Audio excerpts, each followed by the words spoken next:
미야모토 무사시의 그림을 그리는 거를 보면은 제가 하는 뭐 어떤 퍼포먼스를 보여주거나 아니면 뭐 빠른 움직임을 보여주거나 본인은 KO로 이길 것이다, 내가 오른손잡이라고 움직이는 걸 계속 보여주면 아주 그 빅 매치가 있고요. 그 매치에서는 안녕하세요 여러분들, DKO입니다. 저희 유튜브가 60만이 넘었어요. 그래서 여러분들과 이제는 조금 더 소통을 하면서 제가 이제 유튜브 활동을 본격적으로 하려고 이 영상을 제작을 했습니다. 제가 이번에 이제 경기를 하고 나서 뭐 전 세계적으로 사실은 그 주에 좀 많은 이슈가 있었죠. 영상들도 굉장히 1,800개 정도가 제 영상이 돌았대요. 그래서 이제 그 영상에서 많은 사람들이 저에 대해서 이제 궁금한 부분들이 있는 거를 저희 이제 협회 직원분들이 모아가지고 저한테 전달했습니다. 그래서 이제 그 내용을 여러분들께 전달해 드리면서 이런 식으로 여러분들과 조금 더 가까이 소통을 하려고 합니다. 그래서 여러분들께서 그 궁금해하신 내용을 지금 제가 이제 하나하나씩 답변을 드리도록 하겠습니다. 예, 맞습니다. 일단은 미야모토 무사시 전략이 오른손잡이인 척 하면서 왼손잡이로 싸우는 게 제 전략이었어요. 제가 원래는 시샤오동하고 경기를 했었는데 시샤오동이 저보다 20kg 이상 차이 났고 경험은 훨씬 많았기 때문에 저의 장점이 제가 뭘 할지 모르는 게 제 장점이라고 생각을 했어요. 그렇기 때문에 내가 오른손잡이라고 움직이는 걸 계속 보여주면 시샤오동은 오른손잡이를 생각하겠구나, 하지만 나는 왼손잡이지 라고 하면서 짠 하면서 이렇게 나오는 게 전략이었는데 브래드 스캇으로 그 변경이 됐죠. 그러면서 더 많은 오른손잡이 영상을 많이 보여줬어요. 왜냐면은 복싱이나 경기를 뭐 격투 경기를 조금이라도 해보신 분들은 아시겠지만 왼손잡이를 상대하는 오른손잡이는 되게 껄끄러워요. 그러니까 오른손잡이가 왼손잡이를 한 번도 경험을 해보지 않았다면 그 거리 감각이나 타이밍을 맞추기가 굉장히 어렵습니다. 그렇기 때문에 저는 이제는 오른손잡이인 척 하면서 왼손잡이로 하는 싸우는 거를 전략을 했고 그게 이번 경기에서 잘 통했죠. 근데 왜 미야모토 무사시하고 왼손잡이가 무슨 상관이냐? 미야모토 무사시가 왼손잡이입니다. 왜 그러냐면 미야모토 무사시의 그림을 그리는 거를 보면은 우리가 뭐 난을 그리거나 이렇게 했을 때 그 어떤 그림의 그 라인이 있잖아요. 이제 그 라인이 왼손잡이의 라인이에요. 그래서 이제 미야모토 씨 전략이라고 제가 말씀을 드린 거죠.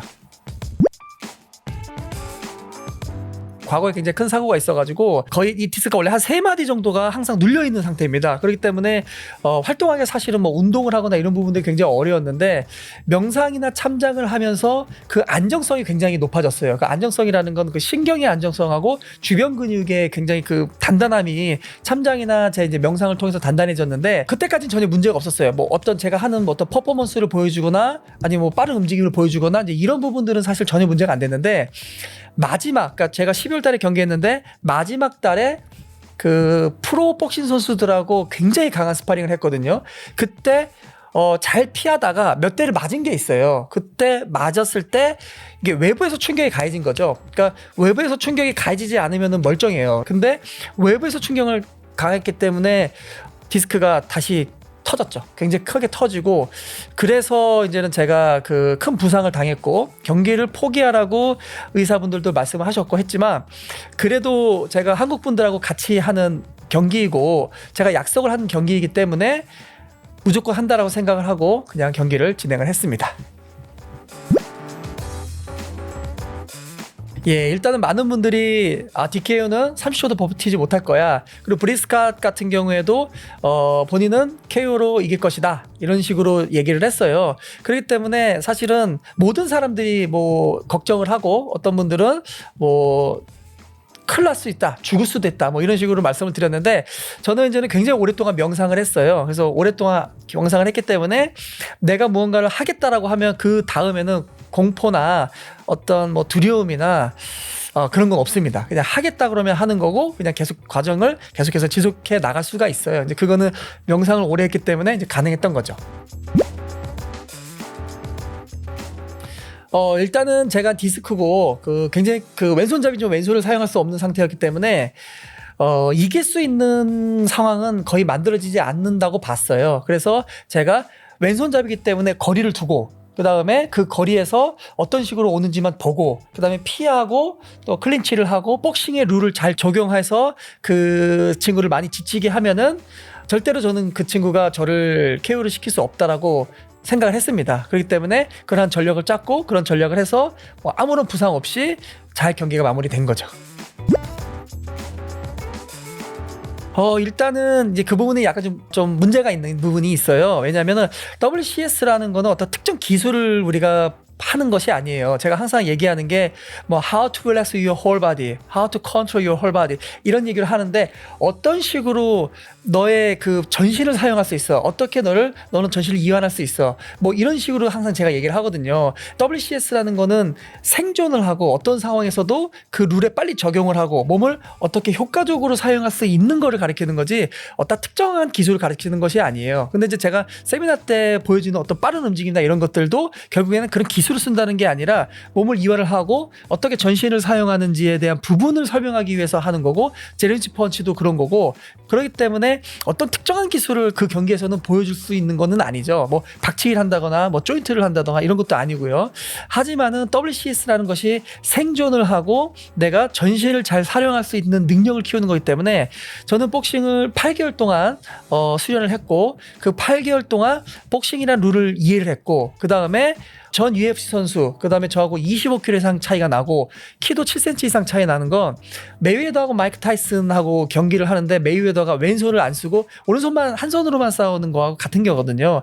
근데 거기서 생존을 하고 다치지 않고 모든 사람들이 거의 대부분이 6라운드는 DK가 버틸 수 없다라고 했는데 그 버틸 수 있었던 게 어떤 WCS의 몸의 움직임, 이해, 생존 이런 부분들이 사실 거기에서 정확히 나왔다라고 볼 수 있는 거죠. 그런 부분들이 질문들이 되게 많았어요. 근데 이제 제가 과거에도 말씀드렸지만 다 똑같은 사고거든요. 무릎하고 발등하고 목하고 굉장히 큰 교통사고를 당했기 때문에 제가 생활하고 활동하는 거는 아무 문제가 없어요. 퍼포먼스를 하거나 이런 문제가 없는데 외부적으로 충격을 가하거나 이렇게 되면 이제 문제가 되거든요. 그렇기 때문에 뭐 킥이나 이런 부분들로 제가 수련을 오래 하고 경기를 하고 MMA를 하고 킥복싱을 할 수 있는 상황이 아니기 때문에 제 WCS를 보여주는 어떤 가장 좋은 어떤 움직임에는 그래도 복싱이 가장 적합하지 않냐 해서 복싱을 선택하게 된 겁니다.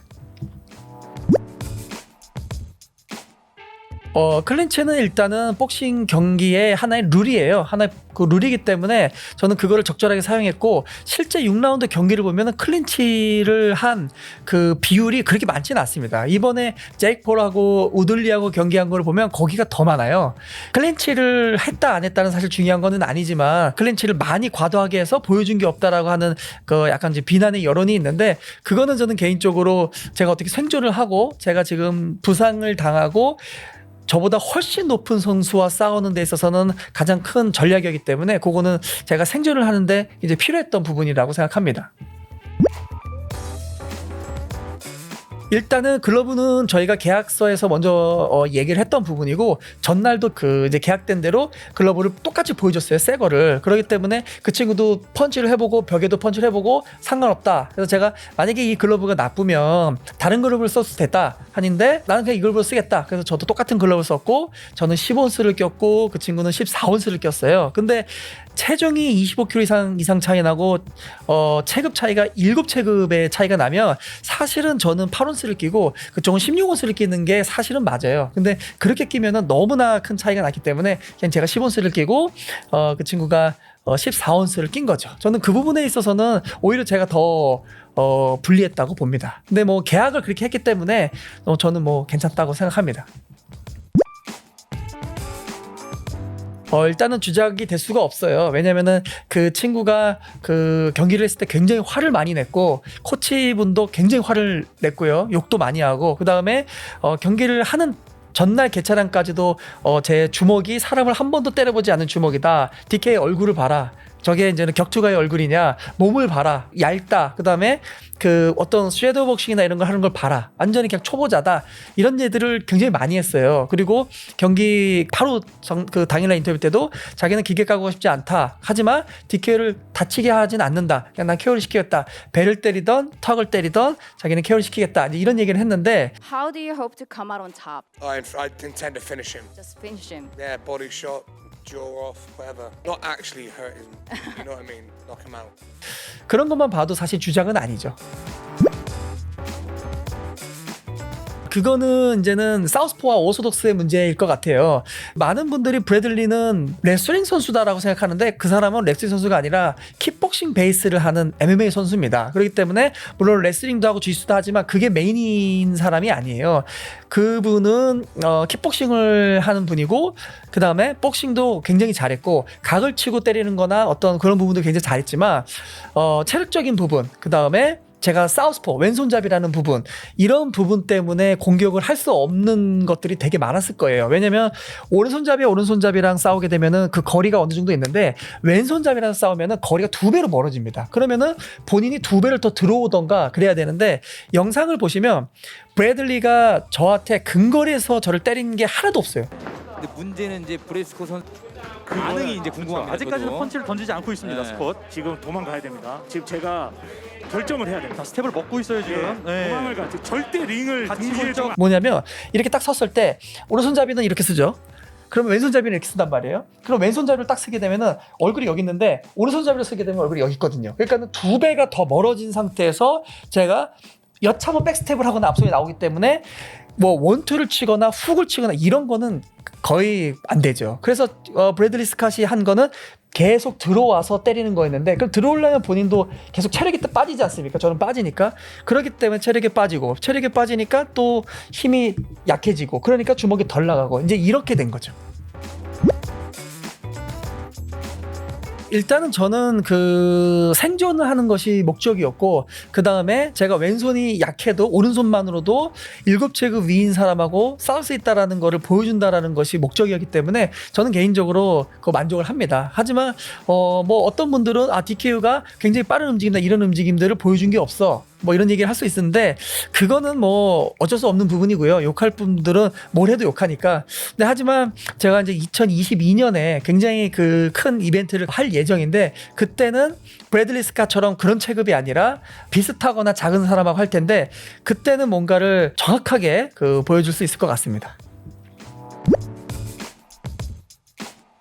저는 운동을 다 해가지고 하루에 3시간만 운동을 했어요. 왜냐면 다리의 부상과 어떤 목의 부상이 염려되었기 때문에 가만히 있는 거는 괜찮은데 고강도 훈련을 하게 되면은 문제가 될 수 있거든요. 그렇기 때문에 기초 체력 운동 1시간, 그 다음에 복싱 1시간, 그 다음에 이제 명상과 기본적인 이완 1시간에서 총 3시간만 이렇게 운동을 했습니다. 일단은 명상을 오래 하게 되면은 의식이 굉장히 강해져요. 우리가 근육 운동을 하면은 근육이 단단해지는 것처럼 의식이라는 것을 수련하게 되면은 의식이 단단해지는데 그 의식을 알아야 돼요. 근데 그 의식을 명상을 통해서 알 수가 있죠. 그래서 이제 우리가 명상을 하게 되면은 굉장히 강한 의식을 갖고 강한 의식을 가지면은 자존감이 높아지고 자존감이 높아지면 똑같이 퍼포먼스도 높아지거든요. 그렇기 때문에 의식이 높아진다, 자존감이 높아진다, 퍼포먼스가 높아진다. 이런 구조로 이제는 수련을 하게 되면은 이렇게 욕을 먹던 뭘 하던 그냥 자신 있게 할 수가 있죠. 예, 아주 많이 도움이 되었습니다. 경과에 대한 두려움도 없었고요. 저는 제 자신을 최선을 다해서 하기만 한다. 뭐 이런 생각을 계속 했습니다. 예, 생존이죠. 생존과 이런 부상에도 불구하고 한다. 그 다음에 전 UF 선수를 상대로 정말 말이 안 되는 그 경기이지만 내가 그래도 보여줄 수 있다. 이제 이런 부분들을 위해서 제가 했습니다. 예, 아주 그 빅 매치가 있고요. 그 매치에서는 제가 아주 많은 뭐 힘과 스피드와 이런 부분들을 보여드릴 수 있을 것 같습니다. 일단 브래드 스캇이 푸샤오동 경기 이후에 굉장히 빠른 그 전환이 돼야 되는 상황이었어요. 근데 그거를 흔쾌히 승낙을 해줬고, 그래서 브래드 스캇과 브래드 스캇의 코치인 조한테 정말 감사 인사를 전하고 싶습니다. 그리고 브래들리와 그의 코치인 조가 앞으로도 계속해서 좋은 활동을 하는 거를 저는 응원하고요. 제가 뭐 도움이 필요한 부분이 있으면 언제든지 도움을 줄 의사가 있습니다. 여러분들 이렇게 제가 여러분들이 궁금해하시는 질문을 답변을 드렸어요. 그래서 또 궁금한 부분이 있으시면은 그 댓글을 달아주시면 제가 또 이렇게 모아가지고 여러분들께 답변을 드리도록 하겠습니다. 감사합니다.